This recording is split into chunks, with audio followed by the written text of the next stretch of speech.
What's up YouTube, Nicholas Reed here, and today I'm going to be breaking down the 20th annual Shorewood Criterium Cycling Classic.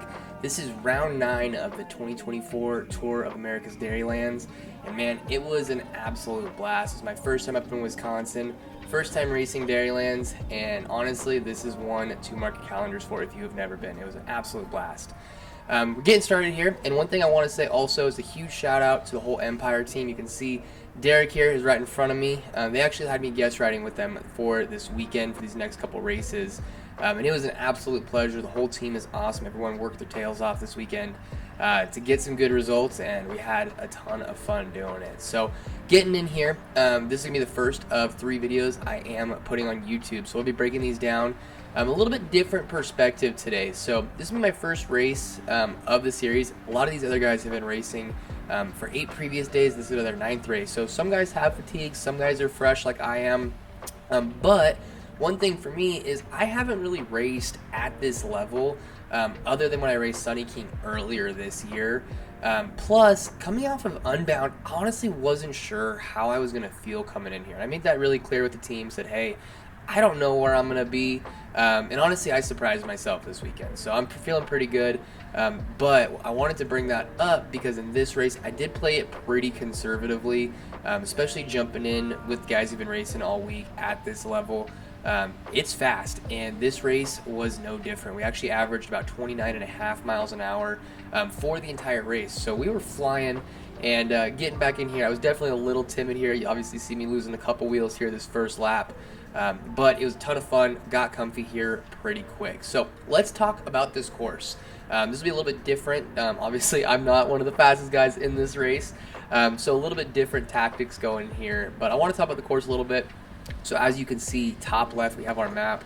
It's basically a 4-corner crit, but coming into turn 3, there is a little bit of a chicane. Honestly, this course was so much fun. It was super fast, but it was a little bumpy, so you can see there are quite a bit of holes and grooves on the road here, and it definitely made for a pretty bumpy experience. So keep that, I guess this is something to keep in mind as we're racing. There are a lot of shifting around in the peloton, especially. People are hitting bumps or trying to avoid cracks. And it was a little squirrely at times, but overall this race was super smooth. It was fast and overall pretty safe. I actually don't think there were any crashes in this one either, which was awesome. So let's break down the race a little bit. My goal for this one, honestly, was to stay in here as towards the front as much as I can. And if I do have legs at the end, bring our teammate Mac up to the front and get him in a good position. So that was really what my role was. I didn't really feel confident coming into this race. Didn't really know where I was going to be, and I didn't want to cook myself. I wanted to make sure I was there at the end for Mac. So I was trying to stay covered as much as possible, not really jump in moves, not really get too far up there. And of course, I had to learn how to race again at this level. It does take time to get back here. It is a very, very different dynamic. Racing with a massive field. We had about 145 guys on the start line, which is crazy compared to our normal, Wednesday races or our local races that maybe have 30 or 40. So definitely a little bit different. And it is something to think about. You'll lose some wheels here really quickly, which we'll talk about here in a little bit. But you lose wheels, you look back, and there's just a whole ton of dudes behind you, and you really didn't think you're slipping that far back. Even when you do slip back, you're like, man, I'm at the back now. You're actually not as far back as you think. So keep that in mind. One thing to note, as someone who is kind of new to this level of racing, I haven't done it much this year, and haven't done it even since 2017. So it's been a long time since I've raced at this level. But if you are new to racing, at a more national level here, it is important to keep in mind that shifting for position is huge. Positioning, obviously, we all know is such an important part of racing. It's usually the guy with the best position that wins more so than the guy with the flat out most power. And when it comes to racing, with these huge fields, positioning is very important, and you can lose positions very quickly. So really, you should always be fighting for position to move up when you can. And if you're like me, not the strongest guy in the race by any means, not even close, it is important to, bring the positioning up, get your positioning up as far as possible in a time that makes sense. So, for example, right here, we're going single file, we're going pretty fast. 31 on a flat. That's pretty fast. Probably not the best time to move up. So my whole goal with this race was to race smart and make sure that I'm moving up in a time that makes sense. Both with the field, you can see it's starting to bunch up here, but we're coming into a corner, not a good time to move up, right? We want to be thinking about when we can move up, how to move up, and don't want to fry yourself out in the wind. So being smart about how to move up was super important. One thing also, there are a lot of fast guys in this race, but there are a few singles. So you can see right here, we've got this guy here with the EF Devo team. We've got Michael Garrison, and we've got Emma right here in front of him. So I'm thinking this is a pretty good spot to be in for me. We're about a third of the way, almost halfway through this race. And I'm around some guys who are also riding solo, which the reason why I bring that up, I'm not riding solo, but they are saving energy. So we're kind of staying as conservative as possible, knowing that I'm not too far back. That's kind of my goal. Is they're not going to go to the very back of the field more than likely, just because they don't want to waste the energy to get all the way to the front. Michael Garrison, he can waste as much energy as he wants. He can do whatever he wants. But for the most part, these guys are not going to be going all the way to the back of the field and trying to move all the way back up. So this is kind of my marker saying, hey, I'm in a good spot right now. I don't need to stress it too much at this point in the race. So finding some people who you can do that with.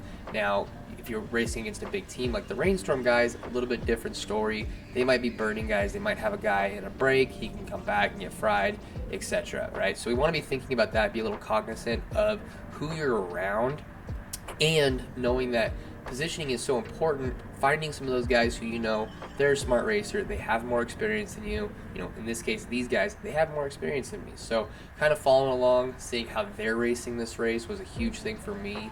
To really just kind of get my feet wet at this level again and make sure that, I'm racing to the best of my ability and racing as smart as possible. As you can see here, the course is not going very slow. So even through turns here, we are going fast even when it's bunched up, but overall, it was pretty smooth. And one thing also to throw out there, at this level, it is a different kind of racing dynamic than what we're doing on a local level. So turns are different, they're faster, where you get on the gas, where you start braking, it's all a lot different than when you're racing locally. And honestly, that took me a little bit of time to get used to again, to really find my, national level legs again and kind of get that pace. But then also the timing of things was super important. And it took me a little bit of time. We're not usually doing corners here at 30 miles an hour in our local crit series. So finding a little bit of confidence there. And it took me probably about halfway through this race to really start kind of remembering how to race these kinds of races and getting my legs back underneath me. But at this point in the race, we're about halfway through now. I'm feeling pretty good. Heart rate, obviously, you can see there, 175. It's pretty high. I think I averaged like 170 for the whole race. But with my heart rate being high, I was honestly still feeling pretty good. You can see we just jumped ahead. Here's Mac right here. So we're getting him in pretty good position. I think I'd actually just brought him pretty close to the front. I had a little bit of an issue with my saddle slipping in this race, so it was a little bit useless these last couple laps. But we did move him up. And we're going to be talking here, just checking in, making sure he is all good, giving him space right there, making sure he can get in the wheels, get in the draft of everybody else. He's the guy we need to get as far up as possible, so really being careful with what he's doing and making sure that we are keeping him there. So saw a good spot to start moving up here. And then hoping we can see him over in the wheel as he jumps back on my own. Now he's going to stay next to me. Cool. So we're coming in here. As you can see here, we got a couple miles left here. Give him some space again, making sure he has that good line, keeping him as fresh as possible for the race. But we are getting towards the end of this race, and it is going fast. We're not slouching the turns. Now, we're not quite strung out yet, but we are moving fast. My heart rate's going up. And what's important about this is in these races, it really just shows us how important that positioning is. We've got a couple laps left here. I think this is 3 to go now. So with that, getting into these parts of the race, you're not really going to be moving up too much, like maybe a little bit here and there. But when the pace is this fast for this long, you're not going to be moving up too much unless you're just one of those superhero riders. But for me, someone like me, it's really important to maintain that positioning early in the race to make sure that when you get to this part of the race, you're not having to claw your way back up. And so here, Mac's already up front. Not going to be able to do too much here to be able to get too much help for him. So now it's kind of just say what we can do, try and stay out of trouble, make sure we finish this race strong. And at this point now, kind of on my own, I'm definitely tired at this point, so there's not really much I'm going to be able to do, especially when we're going 32. So I'm just trying to hang on at this point, and I was still feeling pretty good, but it wasn't like we're going to be going up against the rainstorm lead out or anything like that. So wanted to be careful, really understanding like my role in this race, understanding my dynamic, and being realistic. This is one of those ones where I gotta be realistic about what I can do.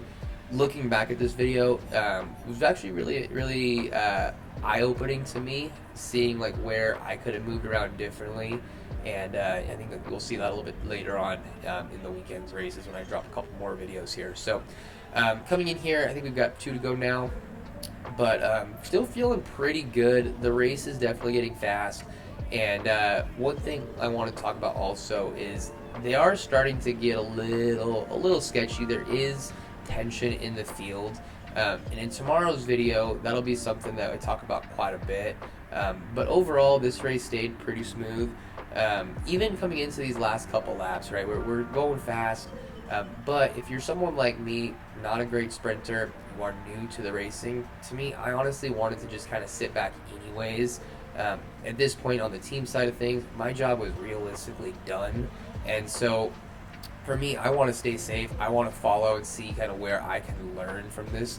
And I take a step back. I took a conscious decision to say, hey, now is a learning experience. Let's see what we can do to learn as much as possible from these guys. Get this free ride up from Pat here. So shout out to him. Giving me a little bit more positioning. A great spot there. As you see people moving up, get you those free rides, get you up a little bit further. So that is helping.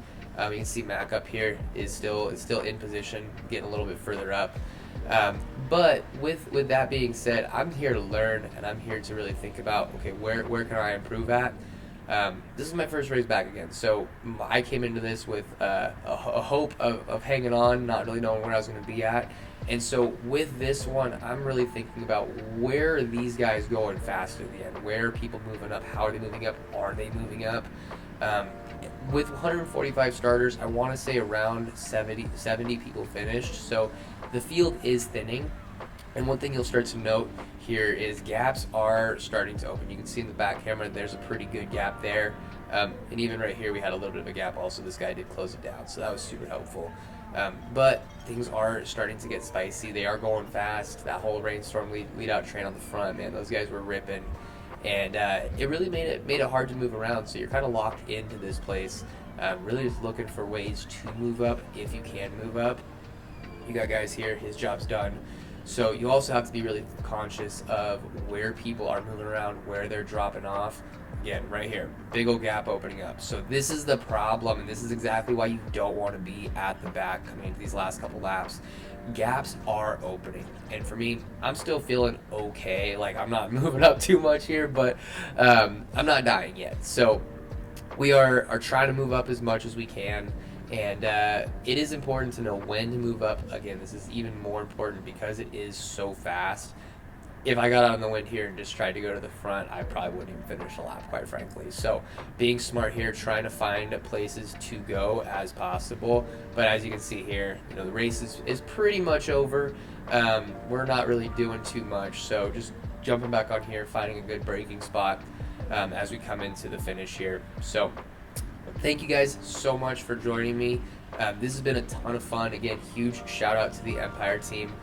This race was a ton of fun, and at this point, one thing also to keep in mind, we're in 40th place right now. We're not in the front, so at this point, just from a safety concern here, you're not really trying to fight too much. You don't want to fight for 40th wheel. That's silly. No sense in trying to get hurt or anything like that at this point. So I'm trying to stay away towards the back here. Don't want to do anything too crazy here.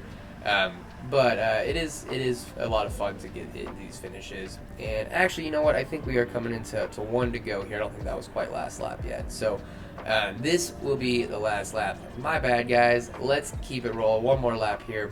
But even what I was saying before, gaps are opening up. People are starting to say, hey, we're in 40th, don't fight too much here. No sense if you're not in the front, no sense in fighting too much. You all got a race tomorrow as well. So we're going to keep going. Obviously, you want to get as far up as possible. But again, gaps are opening left and right. Being careful here. We're going to get here, right here. I'm getting pretty tired now, especially with some of these gaps opening up. So trying to not cook myself too much. So trying to just be smart, ride this one into the finish here. And we're going here into the back straightaway. And we are going fast. So a couple more gaps are going to open up here. One thing to also throw out there, as someone who's not in the front of the field, this is where things can get really sketchy with riders who are in leadouts, who are starting to fall back, right? People are going fast at the front, but you have guys like Rainstorm right here. His job's done. We don't have too much room here, so it's very careful to heads up riding, making sure that you are paying attention to where you're going, because those guys, they're going to start falling back, and the last thing you want to do is be head down trying to go as hard as you can and smash one of those dudes. You're going to crash, they're going to crash, everyone's going to hate you. You don't want to be that guy, so just pay attention and making sure that you are doing the best thing you can do here to be safe, because at the end of the day, we're all here to race bikes, we're all here to have a good time, and we're all here to race tomorrow. You can see another Rainstorm guy jumping over here on the left. And coming in here to the last turn, I was honestly kind of at the point where, end of the race, not really sure if I want to sprint too much. These guys were sprinting, and I did go ahead and sprint a little bit. Honestly, I wanted to see if I could sprint at this point. My legs were starting to hurt, and hadn't had a long race like this. So this to me was a pretty good experience. I had an absolute blast racing this one. And the most important thing for me is I gained a ton of confidence. I rode very, very conservatively throughout this race, just not really knowing where I was going to be, and my whole goal was to make sure that I could be there towards the end. And I felt great. I was tired for sure. Don't want to fight too hard for 40th, but